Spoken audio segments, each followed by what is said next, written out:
तो हम आपके लिए आपके सरोकार की बात करते हैं, आपकी फिक्र करते हैं, आपकी चिंता करते हैं। हम किसी पर्टिकुलर कंपनी को देखकर या फिर किसी खबर को देखकर उसके पीछे नहीं जाते, हम आपसे जुड़ी खबर के पीछे जाते हैं। बात करते हैं एक और प्रोडक्ट की। आमतौर पर आप अपने बच्चों को हेल्थ ड्रिंक इसलिए देते हैं ताकि उनका सर्वांगीण विकास हो सके, उनके स्वास्थ्य बेहतर हो, हड्डियां मजबूत हो, दिमाग तेजी से विकास करे, बच्चों के पोषण में कोई कमी ना रह जाए।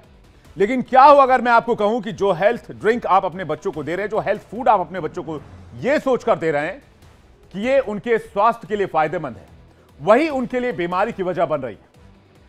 नेस्ले कंपनी के बेबी फूड को लेकर एक रिपोर्ट सामने आई है जिसमें यह कहा गया है, यह दावा किया गया है कि आपके बच्चों को दी जाने वाली यह फूड, इसमें शुगर की मात्रा है ज्यादा है तय मानक से, जो बच्चों की सेहत के लिए खतरनाक साबित हो सकती है।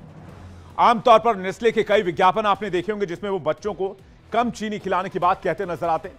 कंपनी का दावा होता है कि इनके प्रोडक्ट बेहतर मानकों को ध्यान में रखकर बनाए जाते हैं, तैयार किए जाते हैं। ये बच्चों की सेहत के लिए, उनके विकास के लिए काफी फायदेमंद होते हैं। ये कंप्लीट फूड होता है। लेकिन public I and food international baby food action network ने एक रिपोर्ट पब्लिश की है। इस रिपोर्ट में क्या कहा गया है मैं आपको बताता हूं। नेस्ले भारत सहित एशिया और अफ्रीका के देशों में बिकने वाले बच्चों के दूध और सेरेलैक जैसे फूड प्रोडक्ट में अतिरिक्त शक्कर और शहद मिलाती है। यह आरोप है। नेस्ले भारत में करीब सभी बेबी सेरेलैक प्रोडक्ट में हर एक सर्विंग में औसतन करीब 3 ग्राम शुगर मिलाती है, 3 ग्राम चीनी। वहीं 6 महीने से 24 महीने तक के बच्चे के लिए बिकने वाले 100 ग्राम सेरेलैक में टोटल 24 ग्राम शुगर की मात्रा होती है।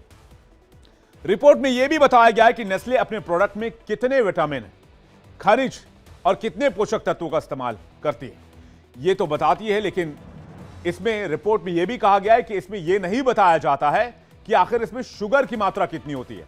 यानी डब्बे के पीछे जो इंग्रेडिएंट्स लिखे होते हैं, जो कि उस प्रोडक्ट में इस्तेमाल की गई चीजें हैं, उसमें शुगर क्वांटिटी डिस्क्राइब नहीं की जाती है। यह एक बहुत गंभीर एलिगेशन है, बहुत सीरियस एलिगेशन है।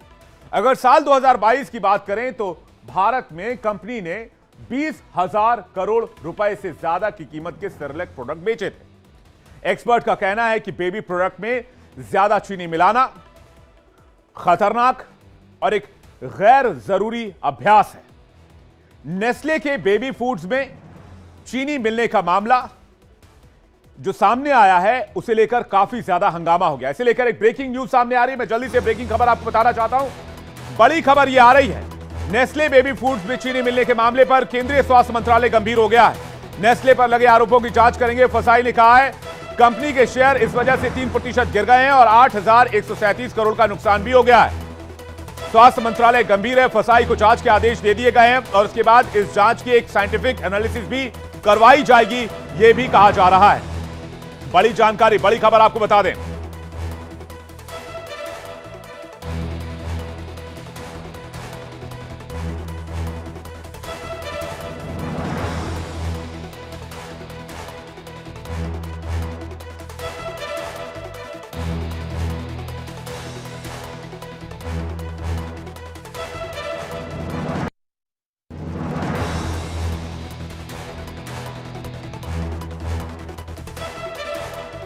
आपने अक्सर सुना होगा कि कई सारे प्रोसेस्ड फूड या फिर डब्बाबंद फूड में जरूरत से ज्यादा चीनी दी जाती है।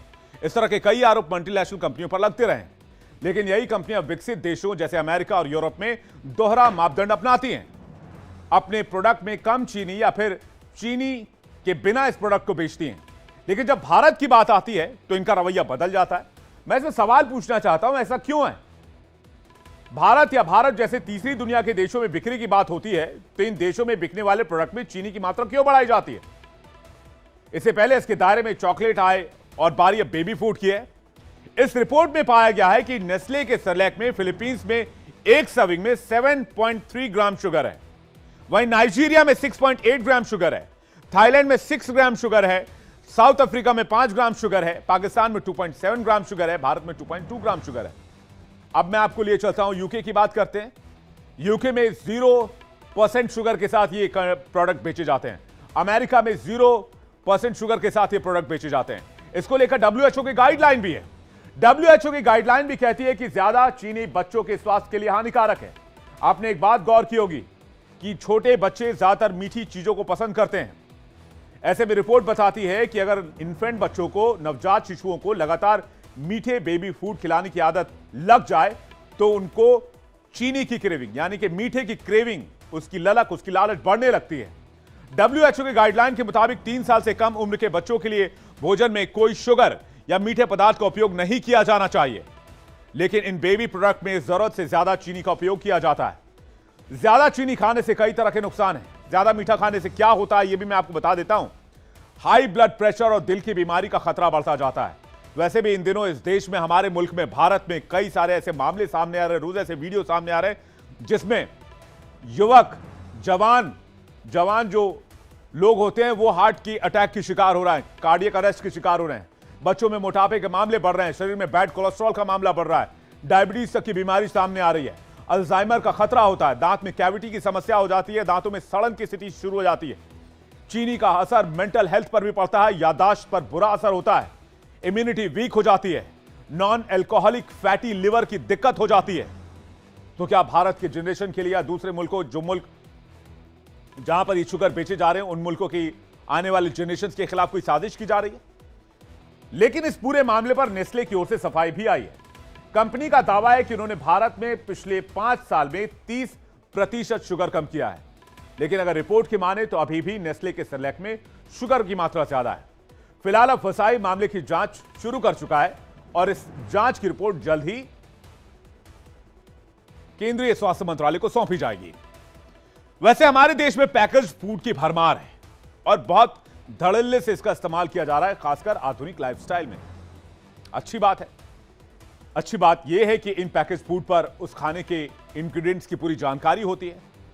तो सबसे पहले हमें उस पैकेट फूड को खरीदने से पहले इंग्रेडिएंट्स अच्छी तरह पढ़ लेनी चाहिए कि कौन सी चीज उसमें मिलाई गई, क्या हमारी सेहत के लिए ठीक है, क्या हमारी सेहत के लिए ठीक नहीं है, तभी उसे खरीदकर खाने के लिए इस्तेमाल करना चाहिए। लेकिन इस सिक्के का दूसरा पहलू भी है।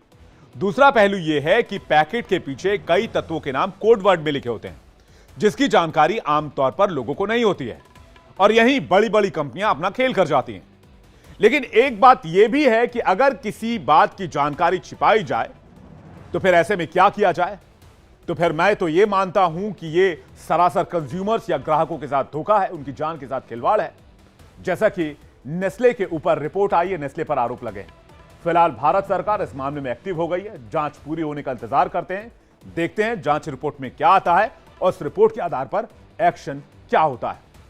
आइए आगे बढ़ते हैं, आज की एक और बड़ी खबर की बात करते हैं। अगली बड़ी खबर है अभिनेत्री शिल्पा शेट्टी और उनके पति राज कुंद्रा से जुड़ी हुई, जिनकी मुश्किलें बढ़ गई हैं क्योंकि 97 करोड़ का फटका लगा है। दरअसल ईडी ने बिटकॉइन पूंजी घोटाले में एक्ट्रेस शिल्पा शेट्टी के पति राज कुंद्रा की करोड़ों की संपत्ति जब्त कर ली। अपनी कार्रवाई में ईडी ने